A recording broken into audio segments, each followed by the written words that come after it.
Insiders are revealing to me the true story of how Meghan Markle failed. Oprah's interview when her credibility went down just as Boris Johnson's eyebrow. I feel like Meghan's rebrand is just to say, I'm a victim. And she's about as far from a victim as you could possibly get. In a deliberate attempt to terrorize her long-suffering husband, Prince Harry. Again, I have to be careful what I say, but that I won't be able to show, my children my homeland. Like, I curtsied as though I was like,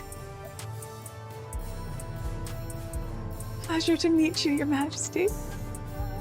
Like, was that okay? It's really quite sad. One of the strongest arguments about their relationship is that she's a dominant narcissistic woman that tricked him into doing all this. And our culture of victimhood is really then a culture of narcissism. And Harry and Meghan are its perfect representatives because they are now king and queen victims. Especially when he's on the BBC saying that it's not safe enough for my family in the UK. Why make Harry confront and distance himself from his brother William? Those are the questions that only match a narcissist pattern. Women, please go back to California and be with your children and go and find a career other than just being desperate for attention every single day. Surprise, surprise, it was Meghan Markle.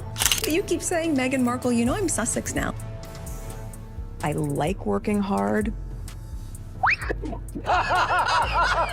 But whenever there's a power imbalance, and that's what we are looking at here, no matter how much chemistry they have at first, it will be increasingly harder to last. He sat in Montecito, twiddling his thumbs, thinking, what do I do next? What is my role? Where is my work? King Charles and Prince William still believe Meghan Markle is a bigger threat to the royal family. Prince Harry is refusing, it seems, to play along with Meghan Markle's games, and that's proven, especially for me, with this staged Dodgers video that has just been released. Everyone wants to know if Meghan is either a Mexican soap opera villain or a victim of an evil monarch. Everyone's asking the same question now: is Meghan the misunderstood heroine of a royal nightmare, or the cold, calculating villain in her own soap opera? The interview that nobody saw coming suddenly flipped the entire world on its head. For years, Harry stood by her side through every storm, the headlines, the gossip, the palace wars. No matter how messy things got, he was her shield. He defended her when everyone else rolled their eyes, when the tabloids called them rebels one day, victims the next, and opportunists the day after. He believed in her completely. He believed in them. When they were at the softball and the kiss cam came on. And a lot of people have commented on this, but I want to comment on the specific technique. But how dangerous was she really? Because now, the cracks in that perfect image they're showing. The same prince who once radiated charm and confidence now looks like a man weighed down by regret.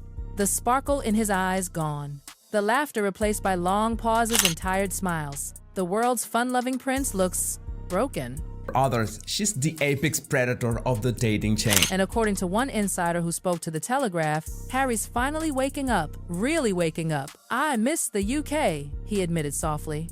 It's sad I can't show my children my homeland. Those words, quiet, wistful, hit like a thunderclap, because behind them was something deeper. Realization. The kind of realization that doesn't come easy. The control.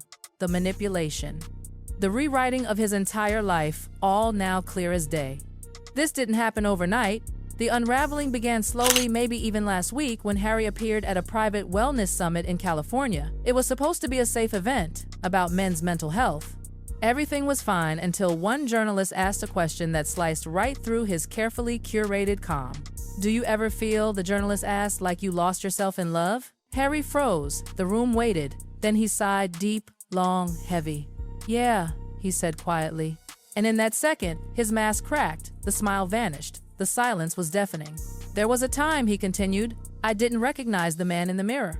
I thought I was finding freedom, but sometimes freedom feels like a cage. The words echoed like a confession he didn't mean to speak. Within minutes, those 12 words exploded online. Freedom feels like a cage.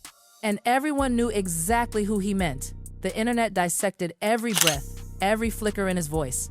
Experts weighed in, old aides whispered to tabloids, and one insider told the Daily Mail that's the closest he's ever come to admitting regret, because behind that one sentence was years of silence.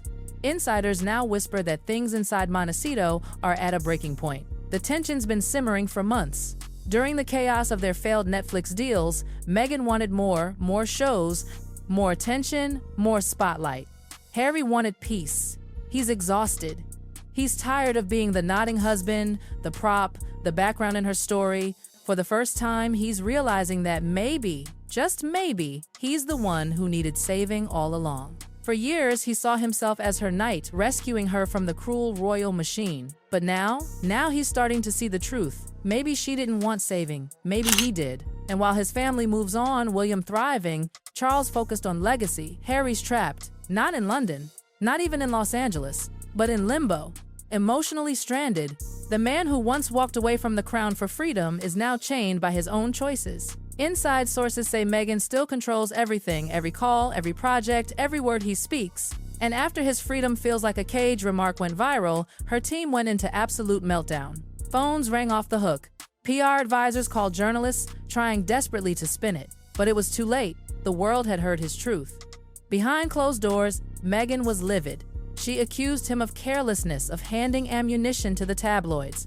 But for once, Harry didn't apologize. He didn't fold. He didn't try to fix it. He just stayed silent. That silence that new Harry said more than words ever could. People close to them say it's obvious now he's pulling away. His solo charity appearances, his quiet demeanor, the way he looks at the floor when she speaks, all signs of a man slowly escaping an emotional chokehold. But what came next shocked everyone. After the summit, Harry stayed behind for a small private chat, something Meghan reportedly didn't approve. Someone asked him what healing meant to him, and he said, "Healing means telling the truth even when it hurts the people you love." The entire room went still. Those in attendance swear you could hear the heartbreak in his voice. He wasn't just talking about healing. He was confessing.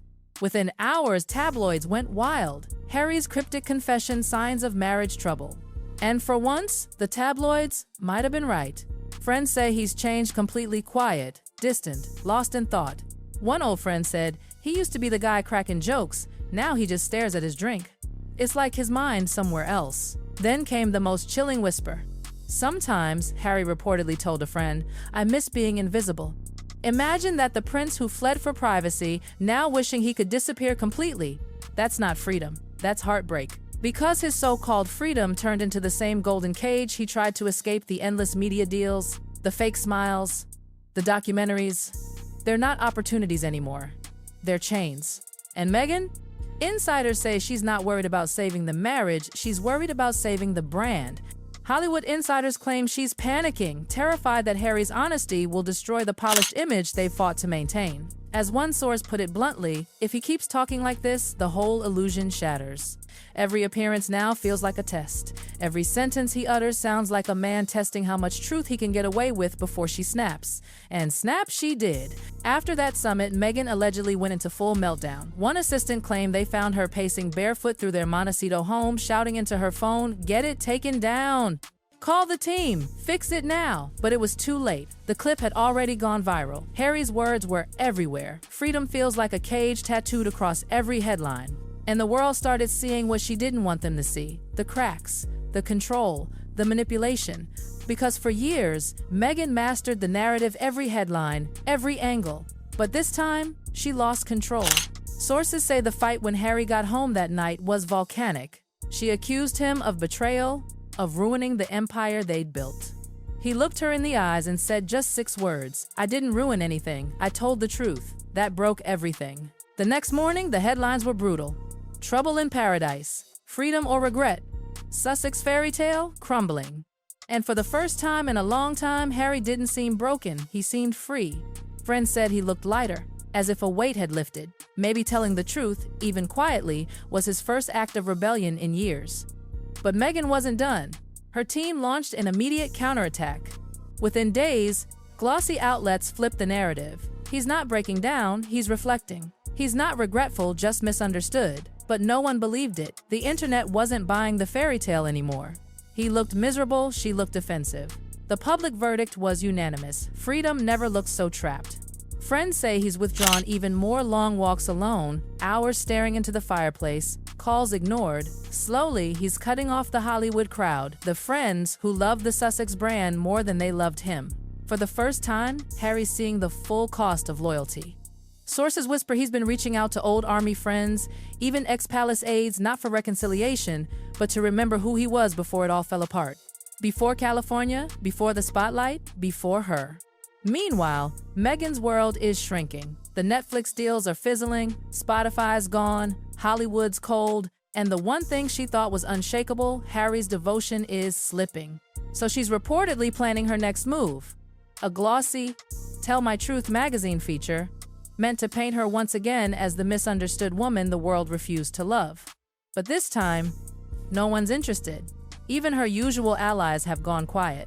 One staff member claims they overheard her crying on the phone late at night, saying, "I gave up everything for him, and now he's making me look like the villain." But Harry? He's not trying to destroy her. He's trying to find himself. At a private veterans event in Santa Barbara, no cameras, no Meghan, no PR, he finally opened up. "You don't realize how lost you are," he said softly, "until someone takes the compass away. I thought I was doing the right thing. But somewhere along the way, I stopped being me."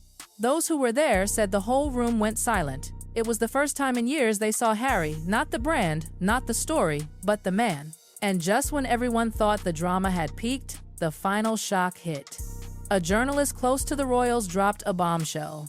Harry's been secretly working with a publisher on a personal project. Not a memoir, not another PR piece. Something raw, something real, something Meghan didn't approve. Insiders who've seen early drafts say it's brutally honest about love, loss, and the cost of loyalty. But here's the twist.